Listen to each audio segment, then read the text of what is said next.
నిన్న అంబటి రాంబాబు ఒక దీక్ష వీడియో చేశాడు. అందులో మన నాగార్జున యాదమ్మ అనేటువంటి రాష్ట్ర అధికార ప్రతినిధి ఈడే ఏదో రేపు ఒకవేళ వైఎస్ఆర్సీపీ పార్టీ అధికారంలోకి వస్తే వీడేదో రాష్ట్ర ముఖ్యమంత్రి లేకపోతే హోంమంత్రి అవుతున్నాడు అనుకునేటువంటి కళ్ళగంటూ ఉంటాడు. సరే, మనోడు మైక్ తీసుకొని ఒక రేంజ్లో పర్ఫార్మెన్స్ చేశాడు. జగన్మోహన్ రెడ్డి గారి ప్రభుత్వ హయాంలో అసలు ఎవరి మీద కేసులు పెట్టలేదని, ఎవరిని అరెస్ట్ చేయలేదని, అసలు జగన్మోహన్ రెడ్డి సంక్షేమం మీదే దృష్టి పెట్టాడని మనోడు ఒక ఓవర్ లెవెల్లో బిల్డప్ ఇచ్చేటువంటి కార్యక్రమం చేశాడు. అంతేకాకుండా పొరపాటున 2029లో వైసీపీ అధికారంలోకి వస్తే ఇక నేను కాదు కానీ మనోడు ఆస్కార్ లెవెల్ పర్ఫార్మెన్స్ మీరు అందరు చూసే ముందు ఒకసారి ఆ వీడియోని చూశాక దాని తర్వాత మనం ఫుల్ ఫోకస్గా దాని మీద మనోడికి గట్టి కౌంటర్ ఇచ్చే ప్రయత్నం చేద్దాం. సో యాదమ్మ షురూ చేయమ్మ, మామూలుగా ఉండదు మనోడి పర్ఫార్మెన్స్. వీడికి పైన ఆల్రెడీ సగం హెయిర్ పోయింది. వీడు ఇట్లాగే ఎక్స్ట్రా మాట్లాడుతుంటే ఆ ఉన్న హెయిర్ కూడా ఊడగొట్టే ప్రయత్నం జరుగుద్ది అనేది వాస్తవ విషయం. వైఎస్ఆర్ కాంగ్రెస్ పార్టీ అధికారంలోకి వచ్చిన తర్వాత ఖచ్చితంగా ఒక లా అండ్ ఆర్డర్ ట్రిబ్యునల్ ఏర్పాటు చేస్తాం. ఒక హైకోర్టు సిట్టింగ్ జడ్జిని ఆ ట్రిబ్యునల్ కి హెడ్ గా చేస్తాం. చేసి ఎవరైతే రాంబాబు గారి పట్ల దూషించారో, ఎవరైతే రాంబాబు గారి పట్ల చట్టాన్ని అతిక్రమించారో ఆ పోలీసులందరూ విచారణకు హాజరయ్యి తీరాల్సిందే. మిమ్మల్ని మేము రిమూవ్ ఫ్రమ్ సర్వీస్ చేయాల్సిందే. ఎందుకు ఈ మాట చెబుతున్నానంటే ఇక్కడ వైఎస్ఆర్ కాంగ్రెస్ పార్టీ శ్రేణులు చాలా మంది ఉన్నారు. మేము తెలుగుదేశం పార్టీ వారికి అమ్మ ఒడిస్తే మీరు మాకు అరెస్టులు ఇచ్చారు. మేము తెలుగుదేశం పార్టీ వారికి రీఎంబర్స్మెంట్ ఇస్తే మాకు మీరు రిమాండ్లు ఇచ్చారు. మేము తెలుగుదేశం పార్టీలకు కాపు నేస్తం ఇస్తే మాకు కారాగారాన్ని ఇచ్చారు. పథకాలు ఇచ్చే చెయ్యే గాని జగన్మోహన్ రెడ్డి గారు ప్రతీకారాలు తీర్చుకునేటువంటి మనసు కాదు జగన్మోహన్ రెడ్డి గారిది. అటువంటి జగన్మోహన్ రెడ్డి గారి మంచితనాన్ని అలుసుగా తీసుకున్నటువంటి ఆ 2% పోలీసులు కానీ 2% తెలుగుదేశం పార్టీ కార్యకర్తలు కానీ చెబుతున్నా, ఈ పథకాలు ఇచ్చేటప్పుడు మేము కులం చూడలేదు, మతం చూడలేదు, ప్రాంతం చూడలేదు. ఈసారి ప్రతీకారం తీర్చుకునే పద్ధతిలో కూడా కులం చూడం, మతం చూడం, ప్రాంతం చూడం, వర్గం చూడం, వర్ణం చూడం, జిల్లా చూడం, జిల్లా చూడం. ఇచ్చిన వాడికి అట్టున్నర ఇవ్వడానికి వైఎస్ఆర్ కాంగ్రెస్ పార్టీ సిద్ధంగా ఉంటుంది.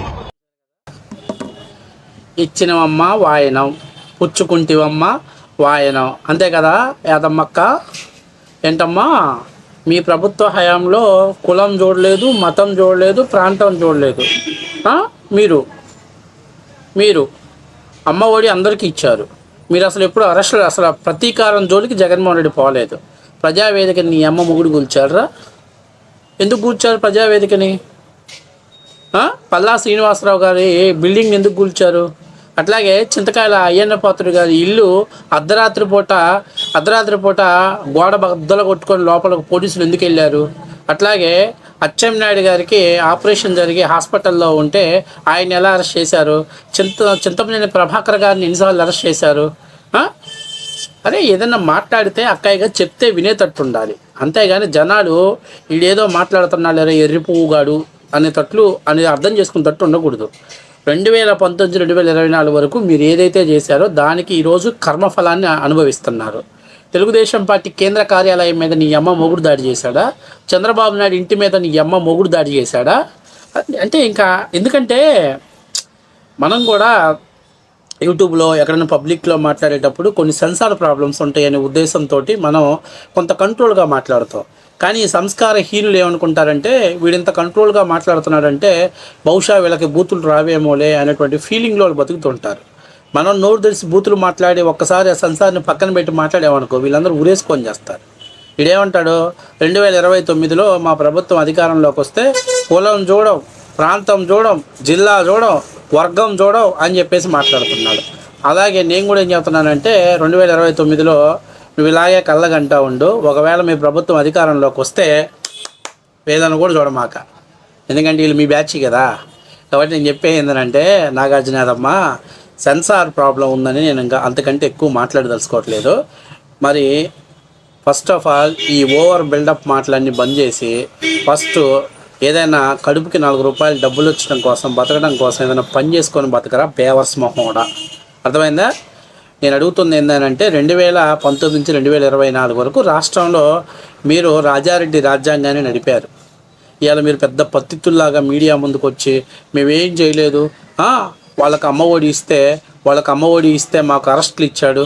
వీడు బాగా నిన్న రాత్రి నుంచి బాగా ఫాలోయింగ్ స్క్రిప్ట్ రైటింగ్ రాపించుకుంటూ ఉంటాడు కదా, అందుకే తెల్లారిసరి బాగా చెప్పాడు. అమ్మఒడి ఎంతమందికి ఇచ్చావమ్మా నువ్వు? అసలు అమ్మఒడి ఏమన్నా జగన్మోహన్ రెడ్డి గారు వాళ్ళ అయ్య సొత్తు ఏమన్నా ఇస్తున్నాడా, లేకపోతే నిన్న తల్లికి వందన చంద్రబాబు నాయుడు గారి సొత్తు ఏమి ఇస్తున్నారా? ప్రజలు ట్యాక్సులు కట్టిన డబ్బులే ఇస్తున్నారు. అర్హులైన ప్రతి ఒక్కడికి ఇవ్వాలి. అదేం మీ అయ్య సొత్తు కాదు, లేకపోతే రాజశేఖర రెడ్డి గారి సొత్తు కాదు, రాజారెడ్డి గారి సొత్తు కాదు. మీరు ఒకరికి ఇస్తే వీళ్ళిద్దరికి ఇస్తున్నారు. ఎంతమంది ఉంటే అంతమందికి ఇస్తున్నారు. మీరు బెటర్ అంటారు, వీళ్ళు బెటర్ అంటారా? అసలు నాకు అర్థం కావట్లా. 2029లో మీరు ఎట్లా అధికారంలోకి వస్తారు? 2019లో వేసేసారు, బాబాయిని వేసేసారు. ఆ బాబాయిని వేసినటువంటి దాన్ని చంద్రబాబు నాయుడు మీద నెట్టేశారు. అట్లాగే 2019లో ఎలక్షన్స్ ముందు అమరావతి ఇక్కడే ఉంటుంది, అంగుళం కూడా కదిలించాం, అవసరమైతే 10,000 కోట్లు ఖర్చు పెడతా ఉన్నారు. 2019లో యువతకి ప్రభుత్వ ఉద్యోగాలన్నీ భర్తీ చేస్తామని చెప్పారు. అనేకమైనటువంటి అబద్ధాలు చెప్పి మీరు అధికారంలోకి వచ్చారు. ఇవాళ మీరు జగన్మోహన్ రెడ్డి అంటే ఏంటో తెలుసుకున్నారు కాబట్టి, జగన్మోహన్ రెడ్డి తెలియనప్పుడు 64 సీట్లు ఇచ్చారు, తెలుసుకోవడానికి 151 సీట్లు ఇచ్చారు, తెలిసాక 11 సీట్లు ఇచ్చారు. ఇవాళ మీరు అమరావతి కాదు మళ్ళీ మావిగన్ అంటున్నారు. అంటే ప్రజలు ఒక నిలకడ లేనటువంటి వ్యక్తి, ఒక వ్యక్తి ఏ టైంలో ఎలా మాట్లాడతాడో తెలియనటువంటి వ్యక్తి, రాజకీయాలలో ఏది మాట్లాడాలో తెలియని చేతగానటువంటి వ్యక్తి, అలాంటి వ్యక్తిని అంటే రాజకీయాలలో స్థిరత్వం లేనటువంటి వ్యక్తిని ఎన్నుకొని మళ్ళీ రాష్ట్ర అభివృద్ధిని పొందబెట్టుకోవడానికి రాష్ట్ర ప్రజలు సిద్ధంగా ఉన్నారా? ఇది మనోడు సమాధానం చెప్పాలి. 2019 ముందు మీరేం చెప్పారు? అమరావతి ఇక్కడే ఉంటుంది, చంద్రబాబు నాయుడు 5,000 కోట్లు ఇచ్చాడు, నేను వస్తే 10,000 కోట్లు ఇస్తానన్నాను. తర్వాత ఏం చేసావు? 3 రాజధానులు. ఇప్పుడు ఏమంటున్నావు? 3 రాజధానులు కాదు మావిగన్ అంటున్నావు. మరి ఇలాంటివి ఎట్లాగా గాలి వీస్తే అట్లా మాటలు మార్చేటువంటి గాలి నా కొడుకులు మళ్ళీ గెలిపించుకోవడానికి రాష్ట్ర ప్రజలు సిద్ధంగా ఉన్నారా? సరే, ఆయన అంటే ఏదో పాస్ చేశారనుకో, మీకు బుద్ధి అవ్వక్కర్లేదా? నిన్నటిదాకా 3 రాజధానులు 3 ప్రాంతాల అభివృద్ధి అని, ఇవాళ మావిగన్ను మహాదేవతల రాజధాని అంటే ఏంటి ఇది? మాకు సిగ్గు లేదు, మేము మీడియా ముందుకు వచ్చి ఏది మాట్లాడినా ప్రజలు నమ్ముతారు అనేటువంటి తత్వంతో ఉన్నోళ్ళు. వీడు మాట్లాడుతున్నాడు చూడు, కులం చూడడంట, వర్గం చూడడంట, ప్రాంతం చూడడంట. ఒరే, మీరు అధికారంలో రావడానికే కమ్మ కులాన్ని బూచిగా చూపిస్తారు, అధికారంలోకి వచ్చినాక అన్ని కులాల మీద దాడి చేస్తారు, మీ పదవులన్నీ ఒక సామాజిక వర్గం వాళ్ళకి ఇస్తారు, మీరేదో చిల్లర నా కొడుకులు బూట్లు నాకటానికని ఏయో చిల్లర పదవులు మీ మొహాన పడేస్తే అందులో మీరు లూటీ చేసుకొని డబ్బులు సంపాదించుకొని జగన్మోహన్ రెడ్డి మా రాజకీయ భవిష్యత్తును మార్చాడని చెప్పి మిగతా కులస్తులు అంటే మీ కులంలో ఉన్న మిగతా వాళ్ళందరినీ కూడా జగన్మోహన్ రెడ్డి గారికి బానిసలుగా మార్చే ప్రయత్నాలు చేస్తున్నారు. ఈరోజు నేను అడుగుతున్నాను మిమ్మల్ని, మీకు మీ పార్టీకి ఒక్క బీసీకైనా స్వతహాగా ప్రెస్ మీట్ పెట్టి మాట్లాడే రైట్స్ ఉన్నాయా? అధికారం ఉందా మీకు? వైఎస్ఆర్సీపీ ఆఫీస్ స్క్రిప్ట్ వస్తే ఆ స్క్రిప్ట్ మీరు అమలు చేయాలి అంతే. మీకంటూ వ్యక్తిగతంగా ఎటువంటి అజెండా లేదు, ఎటువంటి వ్యక్తిగతమైన ప్లానింగ్ లేదు.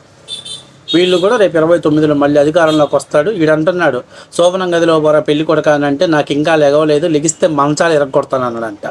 ఈడు అదే సామెత, ఈడు అందుకే పనికి వస్తాడు, మంచాలు ఎరగొట్టడానికే పనికి వస్తాడు ఈ మొండ. ఎందుకంటే అసలు మెయిన్ మ్యాటర్ వీక్ కదా, పబ్లిసిటీ పీక్గా పెట్టుకోవాలని చూస్తూ ఉంటాడు. కాబట్టి నేను చెప్పాను నాగార్జున యాదమ్మ, 2029లో మీరు రావటం కల్లా మీరు వచ్చి పీకేది ఏం లేదు. అసలు రాష్ట్ర ప్రజలు మిమ్మల్ని నమ్మే పరిస్థితిలో లేరు.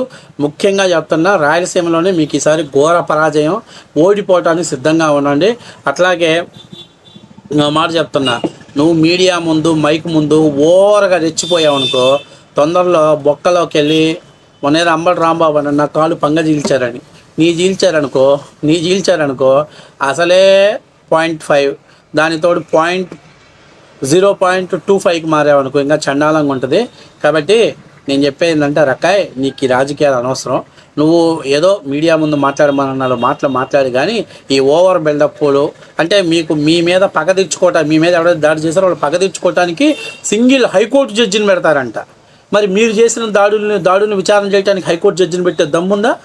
చంద్రబాబు నాయుడు గారి ఇంటి మీద దాడి చేశారు కదా, తెలుగుదేశం పార్టీ కేంద్ర కార్యాలయం మీద దాడి చేశారు కదా, గన్నవరం పార్టీ కార్యాలయం మీద దాడి చేశారు కదా, అట్లాగే గుడివాళ్ళ పార్టీ కార్యాలయం మీద దాడి చేశారు కదా, అలాగే పల్లా శ్రీనివాసరావు గారి ఆస్తులు కూల్చారు కదా, చింతమనేని ప్రభాకర్ని అక్రమంగా అరెస్ట్ చేశారు కదా, కొల్లు రవీంద్ర గారిని అరెస్ట్ చేశారు కదా, అచ్చెన్నాయుడు గారిని అరెస్ట్ చేశారు కదా, చింతకాయల అయ్యన్న పాత్ర గారి ఇల్లు అర్ధరాత్రి పూట జేసీబీలతో కూల్చి లోపలికి ప్రవేశించాలని చూశారు కదా. మరి ఇలా చెప్పుకుంటా పోతే చాంతాడంతో మీ దరిద్రమైనటువంటి పరిపాలన 5 ఏళ్లలో 50 ఏళ్ల రాజ్యాంగంలో లేనటువంటి హింసనంతా తీసుకొచ్చి అక్కడ పెట్టారు. ఇవాళ ఈ సన్నాసి మండలం అంతా వేదిక పెట్టి మేమొస్తే ఇరగదీస్తాం, మేమొస్తే పీకుతాం, మేమొస్తే లాగుతాం అని తొడలు కొట్టుకొని మీడియాల ముందు ఏదో మేకపోతు గాంభీర్యాన్ని ప్రదర్శిస్తున్నారు. మేము వచ్చేది లేదు, సచేది లేదు, అన్న పని అయిపోయింది, అన్న ఈ దేశాలకు చెక్కేస్తున్నాడు, మీలాంటి అంతా ఏదో ఒక పార్టీ చూసుకొని అందులో జాయిన్ అయిపోవడమే. నాగార్జున యాదమ్మ, ఇక నీ సినిమా అయిపోయింది, మీ పార్టీకి శుభం కార్డు వేశారు ఆంధ్రప్రదేశ్ ప్రజలు.